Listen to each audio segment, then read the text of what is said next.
Okay, ma'am. So let's start with the basic question.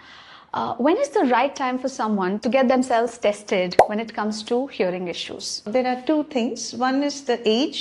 Whoever is above the age of 50, 55 years, we would strongly recommend that they can undergo this simple test of audiometry just to rule out whether they have a hearing problem or not.